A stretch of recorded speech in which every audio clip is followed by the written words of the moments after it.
This is by far Rosalia's most ambitious project to date, and probably one of the most ambitious albums of the decade so far, as she attempts to bring together classical and pop with some electronic music, along with some more traditional Spanish styles like flamenco and bolero. And for the most part, she does a really incredible job of bringing all these genres together, sometimes highlighting their similarities, like on La Perla, where she really capitalizes on bolero and waltz sharing this 3/4 time signature, and sometimes going in and out of chord progressions that might feel more natural in one than the other, and just kind of bringing them together in a really incredible way. Or on La Rumba del Perdón, where she takes more of a classical palette but sings in more flamenco style over top of it, which gives us some really unique harmonies here and there. And sometimes she highlights the differences between these genres, like on Reliquia, where she has a pretty strong electronic element to an otherwise classical palette, or on Porcelana, which is this really dark and cinematic kind of dance song, which is a little bit frightening at times with this kind of daunting timpani going on in the background, but also grooves pretty hard. And just to get some overall blanket positives of the album before I get into some of the things that I don't think work very well,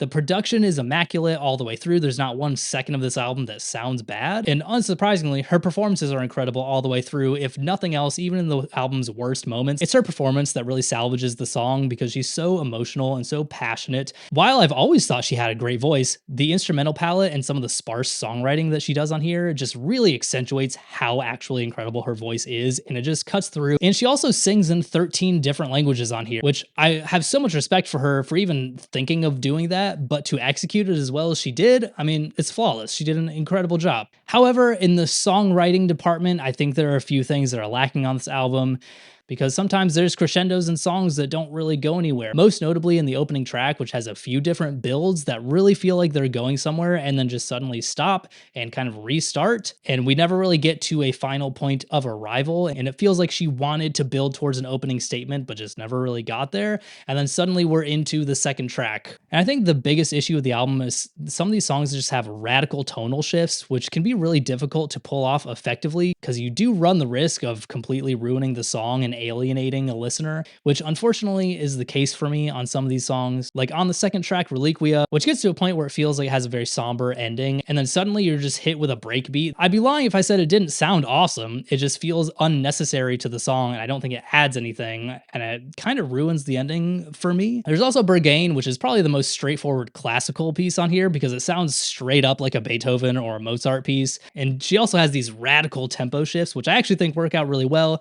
as tempo shifts are a really underrated part of songwriting that I don't think get used very often. Then we go through a section that has a Bjork feature, which sounds incredible, and then we get to the final leg, which just has Eve Toomer screaming, "I'll fuck you till you love me," which, overlooking the fact that that's maybe a little bit of a problematic lyric, I don't think it really fits in lyrically to the rest of the song. It feels like it just comes out of nowhere, just lyrically speaking.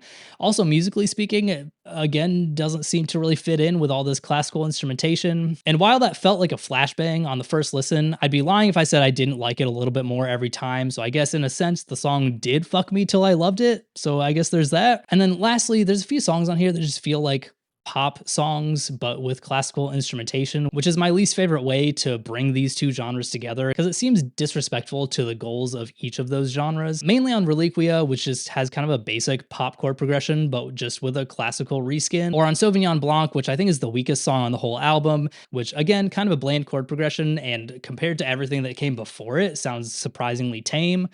And while it is one of the more intimate and passionate songs on the album, I just don't think it really holds up to anything that came before it. It also leads us into the final movement of the album, and 2 out of those 3 songs are very similar in tone to Sauvignon Blanc, being these very slow, somber songs, with the only exception being La Rumba del Perdón, which I think is a good song, but it's also one of the more disjointed ones on the album. So unfortunately, the last leg of the album is kind of a slog to get through, and it feels like at least the last 4 songs could have been condensed into 2 songs probably. Overall, there's a few songs on here that feel a little bit underwritten, and there's even more songs that feel a bit overwritten. So for that reason, I don't think I can give this any higher than a B+, though I really do want to praise her for even attempting an album like this, just given its scope, and she really did pull it off pretty well, even though I think there's a couple things here and there that didn't work out so well. And I will always prefer a project that's this ambitious, if not a little bit flawed, over maybe an objectively better album that's a little bit more basic. So I hope from here other pop stars are taking note of what she's doing and attempt to put out something that's even half as ambitious as this. So leave a comment, let me know your thoughts on the album, what were your favorite songs or your least favorite songs, and subscribe so we can start sharing some music.